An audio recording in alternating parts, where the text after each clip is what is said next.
Here's something that might shock you. 1 in 3 young men are battling porn addiction every single day. Not once a week, not occasionally, every single day. And here's what nobody's telling you about this struggle. Are you constantly scrolling late at night, finding yourself clicking that incognito tab when you're stressed, lonely, or just bored? Here's the truth bomb nobody wants to say out loud. This isn't about your sex drive. This is about your emotions screaming for help, and nobody taught you how to listen. Stay with me, because what I'm about to share will completely change how you see this problem. Welcome to Prime Health Lab. I'm here to talk about the real science behind men's health, the stuff that actually matters for your life.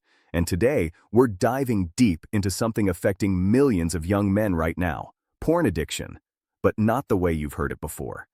If this resonates with you, hit that subscribe button and turn on notifications, because we're building a community of men who want real answers, not judgment, who want to actually understand what's happening in their brains and bodies.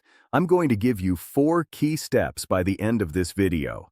4 specific actions you can take tonight to start breaking free, not tomorrow, tonight. But first, we need to understand what's really happening here. Because if you think this is just about willpower or sex drive, you're fighting the wrong battle. Let's talk about what's actually driving this. And I want you to be honest with yourself right now. When was the last time you felt truly connected to someone? Not a text, not a like on social media.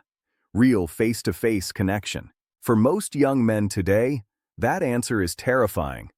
We're living in the most connected generation in history, yet we're the loneliest we've ever been. You've got hundreds of followers, but nobody to call at 2 a.m. You're swiping right, but never building anything real. And that void, that deep, aching loneliness, porn fills it. Temporarily. Here's what's happening in your brain. When you watch porn, you get a massive dopamine spike. It's the same neurochemical that fires when you eat amazing food, win a game, or connect with someone you love. But here's the problem. That dopamine crash afterward, it mimics depression. You feel worse than before you started. So what do? You go back for another hit. And another. It's not about sex. It's about escaping the emptiness for just a few minutes. Let me paint a picture. You're a 23-year-old working a job you don't love. You come home exhausted. Your college friends have all moved away. You're scrolling social media, seeing everyone else's highlight reel while you're sitting in your apartment alone. The anxiety starts creeping in. Am I falling behind? Am I good enough? Will I ever figure this out? That's when you reach for porn. Not because you're horny, because you need to shut your brain off. You need relief from the constant pressure, the comparison, the fear that you're not measuring up. Performance anxiety is massive for young men right now. Whether it's career performance, dating performance, or bedroom performance, the pressure is crushing. And porn becomes the one place where there's no performance required. No rejection. No judgment. No failure. Academic stress, job pressure, financial worries. These aren't just background noise. They're emotional grenades going off in your nervous system every day. And porn is the quick fix, the digital numbing agent. Social media isolation is real. You're watching other people live their lives while yours feels stuck. Dating apps make real connection feel impossible. Everyone's ghosting everyone. Nobody's building anything that lasts. So you retreat. Into your phone. Into porn. Into the one thing that's always available, always easy, always guaranteed. But here's what nobody tells you about that dopamine cycle. Every time you get that artificial spike, your brain recalibrates. It starts needing more intensity to feel the same high. That's why the content escalates. That's why 10 minutes becomes an hour becomes 3 hours. You're chasing a feeling that's getting harder and harder to reach. This is emotional pain management. Period. You're not broken, you're not weak. You're using the tools you have to cope with real struggles. The problem is, this tool is destroying you from the inside out. Now let's go deeper. Because for many of you, this isn't just about current stress. There's something underneath. Something older. something you might not even remember clearly. Trauma. And before you say, "I didn't have trauma. I had a normal childhood," listen to this. Trauma isn't just the big, obvious stuff. It's not just abuse or major loss. Trauma is any experience that overwhelmed your ability to cope at the time. And that could be a lot of things. Childhood neglect. Maybe your parents were physically there but emotionally absent. Maybe you learned early that your feelings didn't matter, that needing comfort was weakness, that you had to handle everything alone. Breakups, especially in your formative years. That first heartbreak that shattered your trust. The relationship that ended and left you questioning your worth. The rejection that made you feel fundamentally unlovable.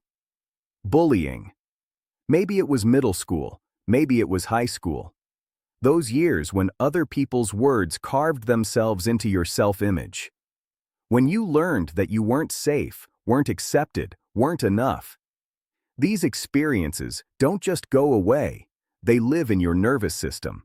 And when you feel stressed, lonely, or overwhelmed as an adult, your brain reaches back to old patterns, old ways of protecting yourself, old ways of numbing the pain. Here's the simple brain science. Your brain has a system for processing emotions and a system for seeking pleasure. When you experience trauma, especially young, these systems get wired together in unhealthy ways. Your brain learns that when you feel bad, you need an immediate pleasure hit to survive. Porn becomes your digital drug. It's not about sex.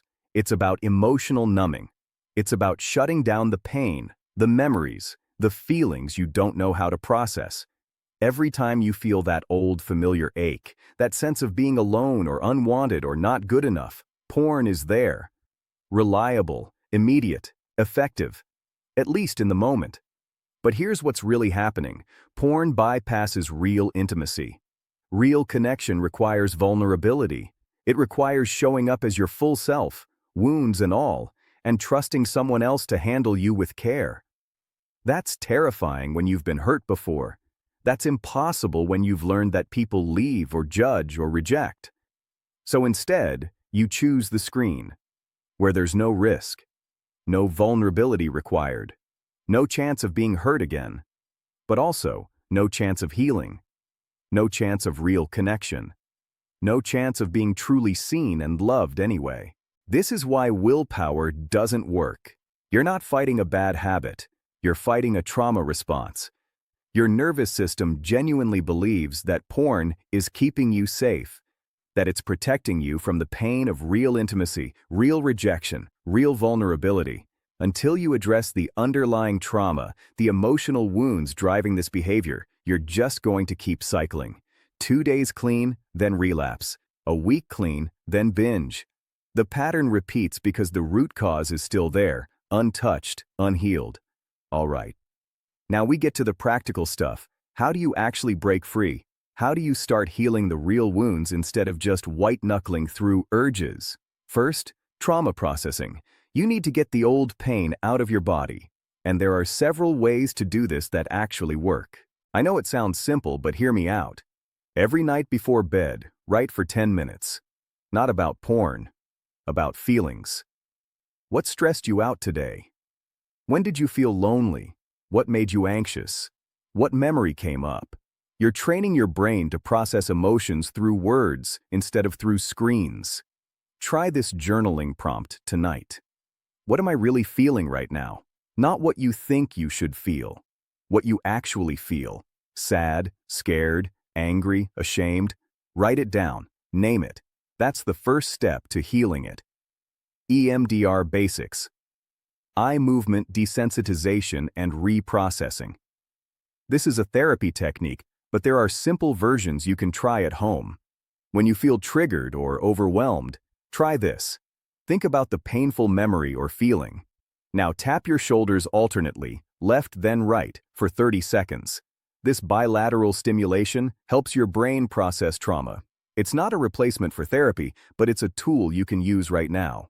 If you're ready to see a therapist, and I really encourage you to consider it, here's what to ask for.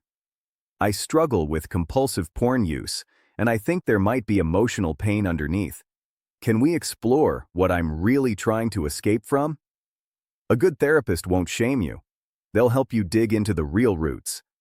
Second, boundary setting. You need practical barriers between you and the behavior. Phone blockers. Apps like Covenant Eyes, Blocker X, or Freedom. Set them up tonight, not tomorrow. Tonight. Make it harder to access porn. Add friction to the process. Your future self will thank you when that urge hits at midnight and there's an actual barrier in place. Then, the NoFap challenge. Join a community, the subreddit, the forums, wherever. There are thousands of young men fighting this same battle. You're not alone. Having a counter, a streak to protect, a community checking in, it makes a difference. Start with 7 days, just 7. Don't think about forever. Think about 1 week. Accountability partners. Find one person you trust, a close friend, a brother, someone who won't judge. Tell them what you're struggling with. Ask them to check in with you twice a week.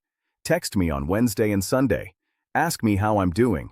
That external accountability, knowing someone else knows, it changes the game. Start small. If you're watching porn daily, don't aim for 90 days clean immediately. Aim for 2 days, then 3, then 5. Build the muscle slowly. Every small win rewires your brain a little bit more. Third, urge surfing. This is a mindfulness technique that's incredibly powerful. When the urge hits, don't fight it. Don't white-knuckle. Don't tell yourself you're not allowed. Instead, observe it like a wave. Notice it rising. Notice where you feel it in your body. Chest, stomach, head, just watch it. Breathe through it. Urges peak and then pass. Usually in 10 to 15 minutes. You can surf for 15 minutes. Replace the behavior. When you feel the urge, have a replacement ready. Go for a walk. Do 20 push-ups. Call a friend. Take a cold shower. Text your accountability partner. The key is interrupting the pattern before it takes over. Now let's talk about building a life where porn isn't even tempting anymore, because that's the real goal, not white-knuckling forever. Actually healing and building something better. Mindfulness apps. Headspace, Calm, Insight Timer. Start with 5 minutes a day. Learn to sit with your emotions without running. Learn to be present in your own body without needing an escape route. This rewires your nervous system over time. You become less reactive, less overwhelmed, more capable of handling discomfort. Exercise for endorphins. Your brain needs dopamine from healthy sources. Hit the gym, go for runs, play basketball, rock climbing, martial arts, whatever gets you moving and gets your heart rate up. Exercise produces endorphins, the natural high your brain is craving, and it builds confidence, discipline, and a sense of physical power that translates to emotional strength. Building real relationships. This is the big one. You cannot heal in isolation. You need actual human connection. Join a sports league, take a class, volunteer somewhere, go to meetup groups for your hobbies. Put yourself in situations where you're around people regularly, where friendships can develop naturally. And yes, eventually, dating. But real dating. Not swiping, not messaging strangers for weeks without meeting. Actual in-person connection, coffee dates, walks in the park, conversations where you're vulnerable and present. This is scary, especially if you've been hurt before. But this is where healing happens, in the risk of real intimacy. What matters to you beyond yourself? What would you do if porn wasn't taking up hours of your time and mental energy? Maybe it's a creative hobby, music, art, writing. Maybe it's a sport or skill you want to master. Maybe it's volunteering at an animal shelter or mentoring younger kids or building something with your hands. Find something that gives you purpose. Something that makes you feel alive and useful and connected to something bigger. When you have a meaningful life, porn becomes less appealing because you have something real to protect. Morning routines matter. How you start your day sets the tone. Don't reach for your phone immediately. Try this instead. Wake up, make your bed, drink water, move your body for 5 minutes, journal for 5 minutes. Then start your day. You're training your brain that you're in control, that you don't need the instant hit of digital stimulation to function. Evening routines, too. No screens an hour before bed. Read a physical book. Do light stretches. Reflect on your day. This is when most relapses happen. Late at night when you're tired and lonely and your defenses are down. Protect that time with a routine that actually serves you. Build a meaningful life beyond screens. That's the real recovery, not just stopping porn, but creating a life so rich, so full of real connection and purpose and joy that porn can't compete. You don't need to escape when you love where you are. Let's bring this home. Porn addiction is not about sex. Read that again. It's not about sex. It's about emotional pain. It's about loneliness, stress, anxiety, unresolved trauma. It's about using digital numbing to escape feelings you don't know how to process. The path forward has 4 steps. Process your trauma through journaling therapy or EMDR. Get the old wounds out of your body.